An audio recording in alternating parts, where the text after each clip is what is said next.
Section 1. You will hear a conversation between a man and a woman at an employment agency. First, you have some time to look at questions 1 to 5.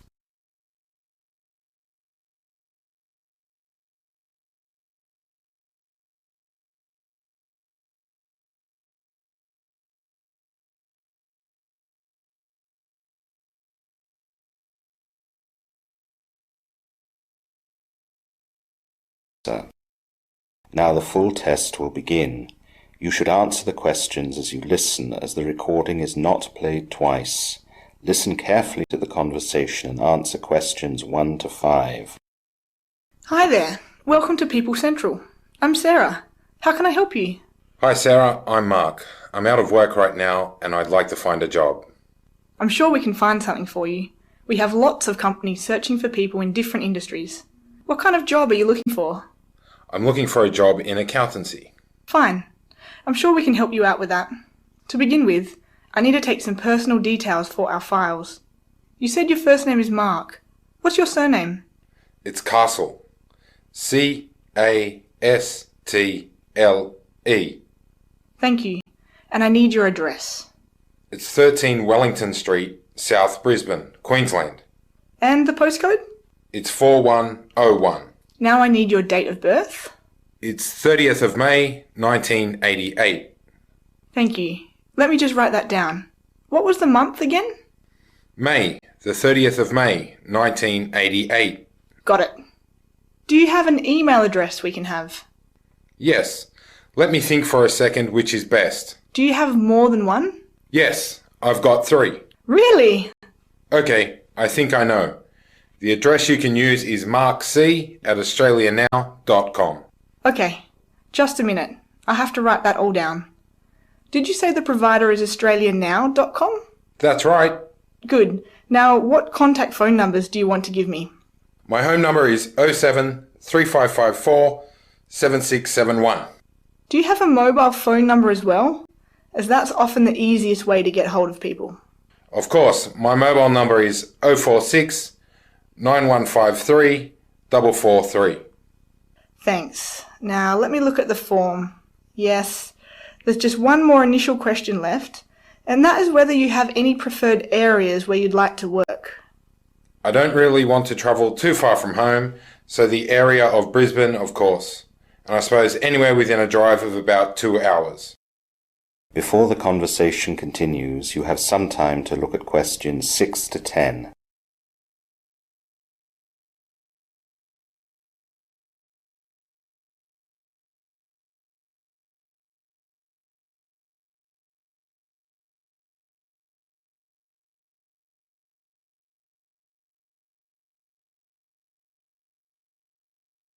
Now listen carefully and answer questions 6 to 10.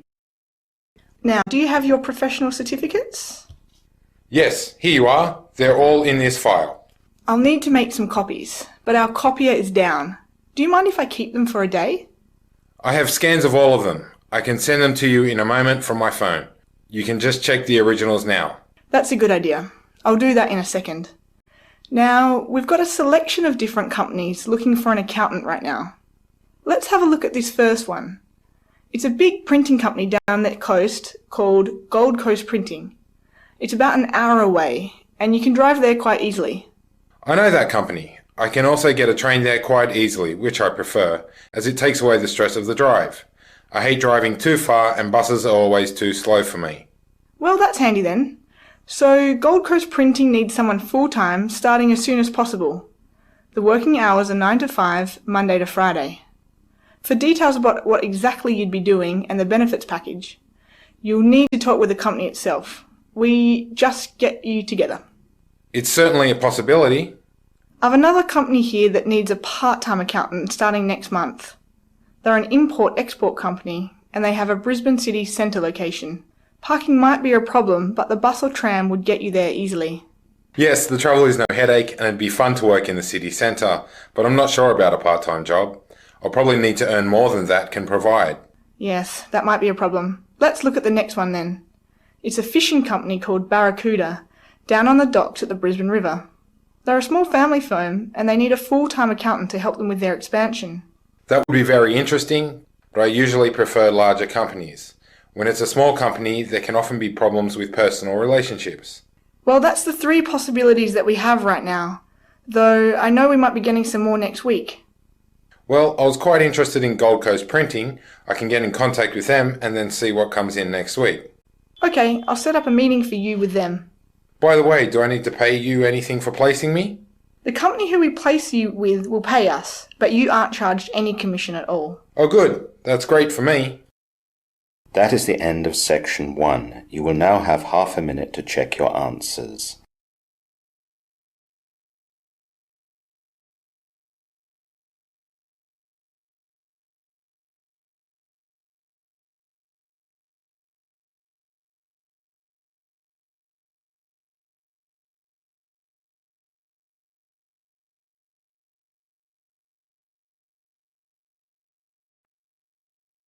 Now turn to section 2.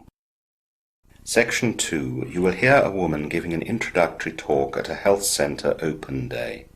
First, you have some time to look at questions 11 to 17.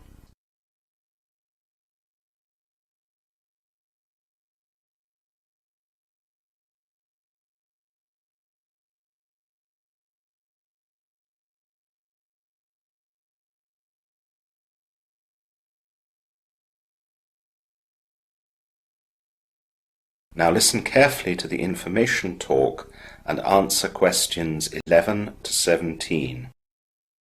Welcome everyone today to the Sway Road Health Centre's open morning. My name is Lucy and I'm a nurse based at the health centre. I'd first like to tell you a little about the health centre. We have 6 doctors who work here full-time and we are part of the district's medical services to those who live within our practice area. Currently, we have just in excess of 7,000 patients registered here. The patients are served from our centre here in Sway Road, but we also have a secondary centre in Church Road to ease congestion here and to make it easier for patients who live in that part of town. To register with us, please come during opening hours, bringing a photo ID, a proof of residence address dated within 3 months of your application, and your medical card, if you have one. If you don't, we'll ask you to fill out a registration form. We will ask for your preference for your doctor, and we will try to comply, although this is not always possible. When applying, the reception staff will ask you for your medical history, and they will also ask a nurse to take a blood sample. It's unusual that we would turn anyone down, and you can see a doctor as soon as you've registered. Your updated medical card will be posted to you as soon as possible. If you want to make an appointment with us, this should be made by telephone and not by email.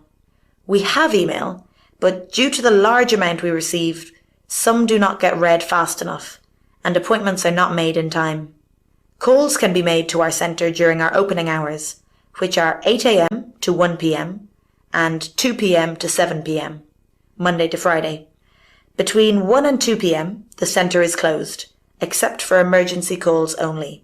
We are closed on Saturdays, Sundays, and on public holidays.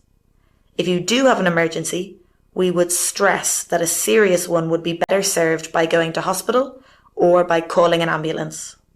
Our practice supports the training of medical students, and you might be asked whether your visit to a nurse or doctor can be done with a student present. There is no obligation for you to accept this, and the student will not be present if you prefer to have your consultation in private. Our surgery offers a complete travel service, including a full range of vaccinations. The wide diversity of destinations and the increased popularity of adventure holidays increase the risk to your health, which in turn makes the service we provide increasingly complex. Ask for a travel risk form at reception or download it from our website and hand it in to our reception as soon as you've booked your holiday. Our nurse will review the form and advise you on the vaccinations you should have. It's also a good idea to keep a vaccination card, so you have a record of what you have had over the years. Vaccinations must be paid for on the day of administration, unless you are covered by a health insurer. You now have some time to look at questions 18 to 20.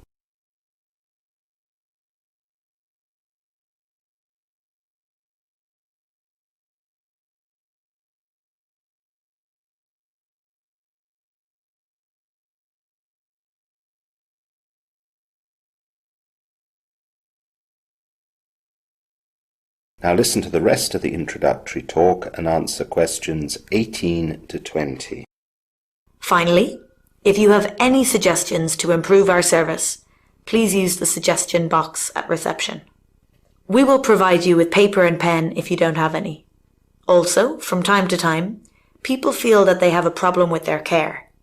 If you have any complaints about the service you receive at our health centre, please bring this to the attention of the practice manager, who will be happy to discuss the issue.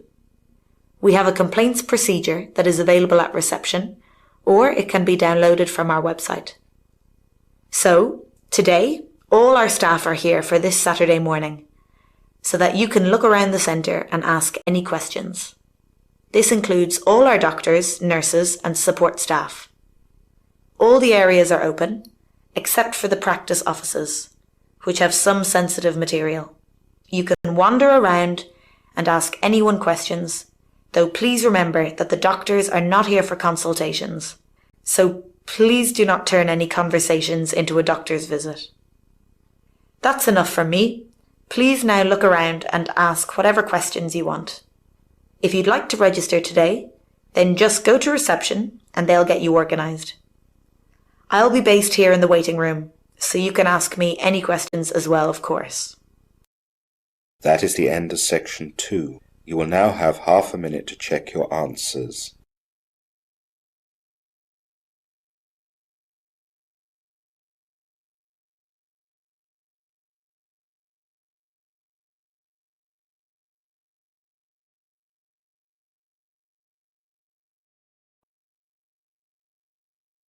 Now turn to section 3. Section 3. You will hear a man and a woman discussing the man's recent training. First, you have some time to look at questions 21 to 25.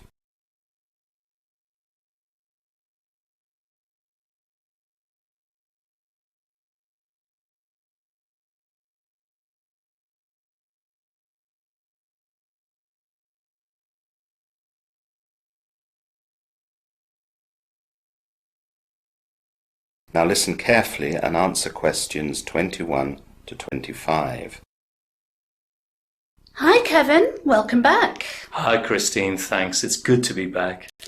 Do you have a moment? I want to get some feedback about the training you've been on. Of course, I have a meeting in 20 minutes, but I'm free until then. So, you were away for 3 nights. Was the accommodation okay? Well, the room was clean and it was serviced every day before I got back. It was a little bit noisy as the side of the hotel where I was sleeping was quite near a train line, so every time a train passed I could hear it quite clearly. Trains weren't that common at night though, so it didn't disturb me too much. I see.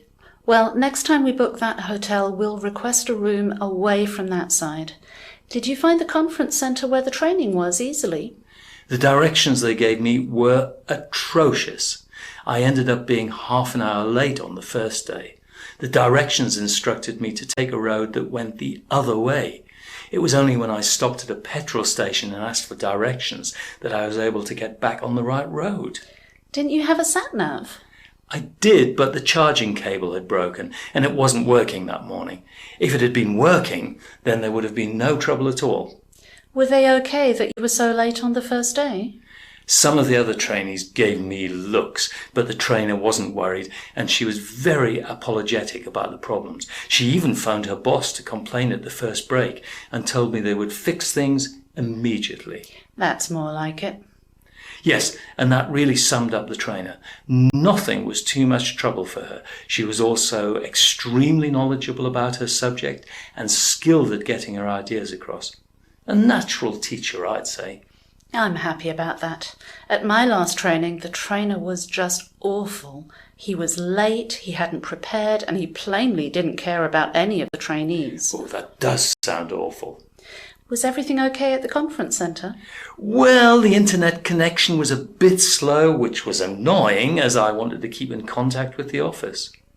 It didn't really affect the software training though, as we didn't need to go online very often. The training room had everything that was needed, though it would have been nice to have drinks there.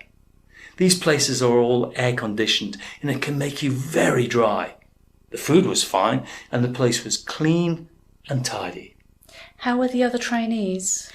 Well, I got a bit of a frosty reception when I first arrived because of my lateness, but they soon warmed up after they heard the reasons and were fantastic. We all became very friendly. Did you all have the same knowledge level? Yes, pretty much. It was really good in that way, as we all shared the same problems and so we could discuss things and learn from each other. It was actually really productive and the best part of the training. We swapped contact details so that we can keep in touch and help each other with the new software installations. It's often the way that contacts can be just as productive as the training. Yes, exactly. You now have some time to look at questions 26 to 30.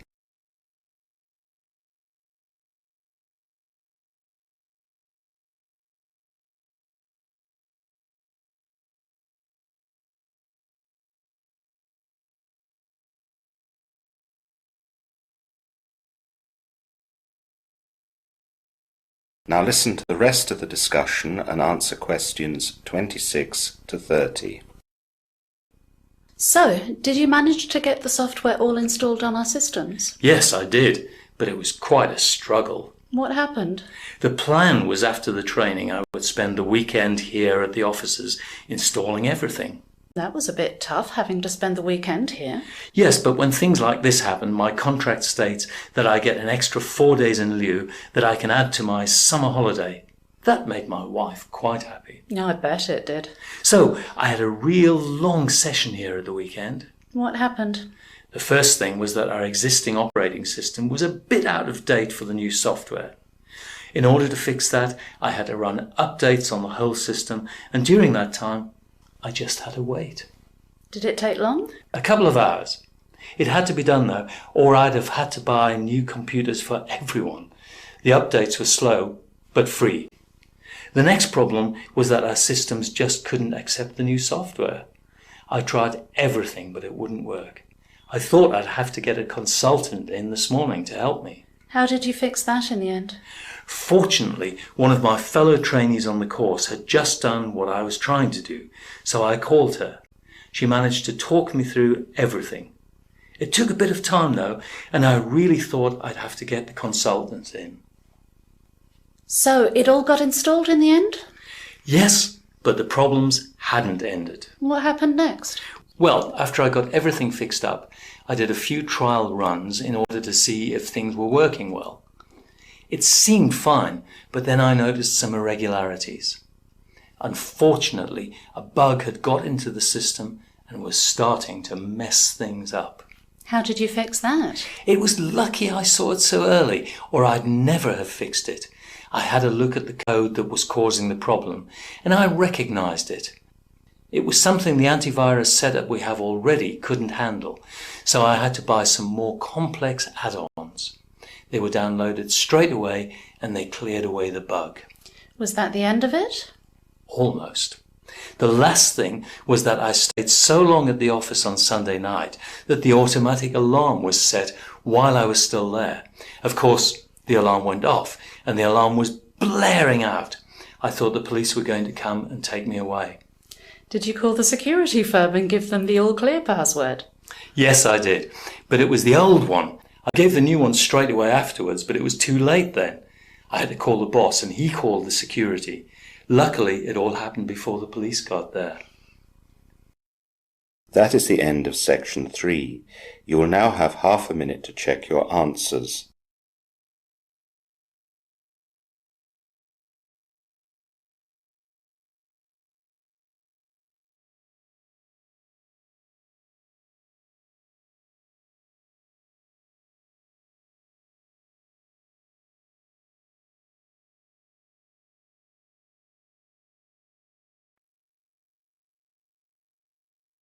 Now turn to section 4. Section 4. You will hear a lecture on the Atacama Desert in Chile. First, you have some time to look at questions 31 to 40.